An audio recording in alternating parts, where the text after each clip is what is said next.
It is funny how the result that might get Slot the sack is the one that is not really his fault.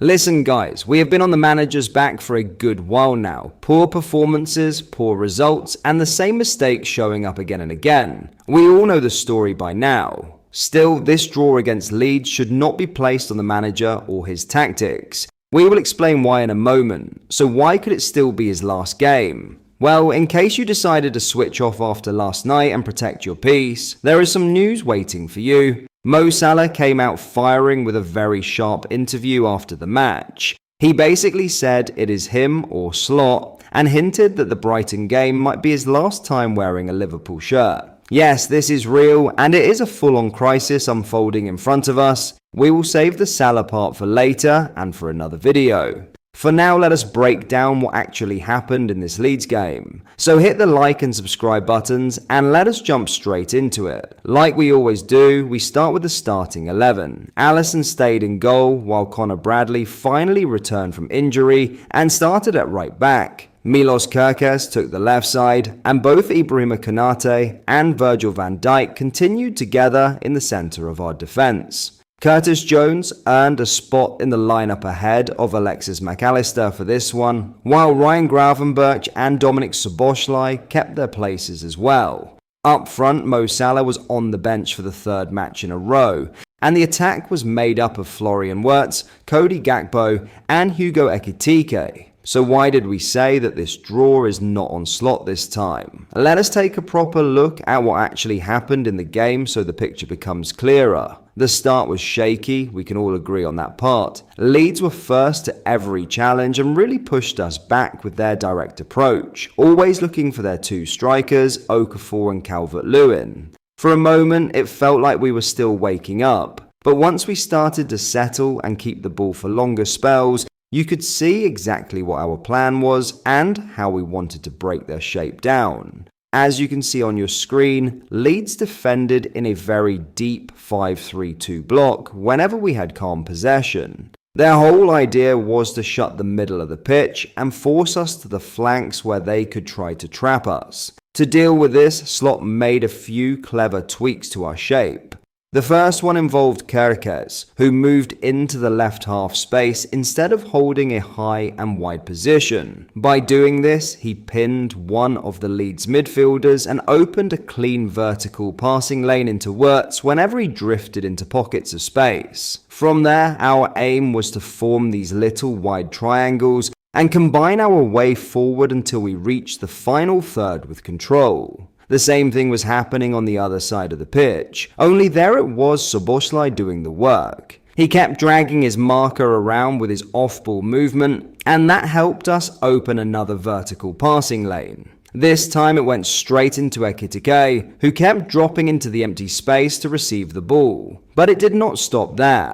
That movement also created room in the middle of the pitch for Gravenberch to step in, pick up the ball and carry it forward with purpose. And again, our aim was always the same. We wanted to form those wide triangles and combine our way up the field. However, these combination plays in the final third did not work for two simple reasons. The first one was Gakpo's really poor winger play. Cody has become far too predictable, always trying to cut inside and almost always losing the ball the moment he tries something different.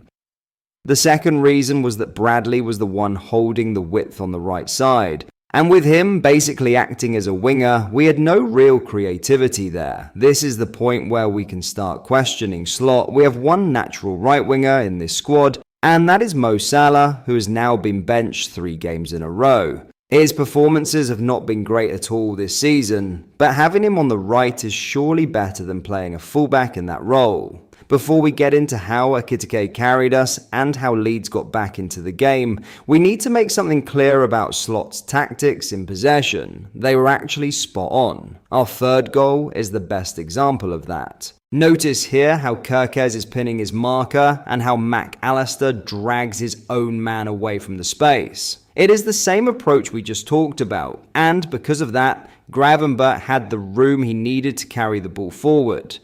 In this moment though, we really have to give credit to Curtis Jones. We have been saying since last season that he deserves to start, and this play shows exactly why. Instead of rushing to force a pass, he gives the ball to Van Dijk and quickly scans what is around him. With that simple pass, he pulls pressure towards Salah, which opens even more space for Gravenberch. Then, as the ball is on its way back to him, Curtis takes another quick look to take in the whole picture before releasing Gravenberch at the perfect moment. From there, Grav did what he does best. He carried the ball into space with confidence and then set up Szoboszlai to score our third goal. Now, going back to our first two goals, there is really not much to break down. Hugo Ekitike basically lifted the whole team on his shoulders and carried us through those moments. For the first goal, he reacted instantly to a mistake in the Leeds backline, stole the ball and finished the chance with real calm. For the second goal, he showed great awareness, stepped back from an offside position at the right time, and attacked the loose ball like a true poacher before putting it in the net. It looked like we were on our way to a comfortable match, but of course, this season nothing is ever simple for us. Then, Konate decided to go in with what might be the most reckless challenge of the entire season, turning a small threat into a penalty. It was a completely unnecessary tackle from the Frenchman, who has honestly been disappointing all year.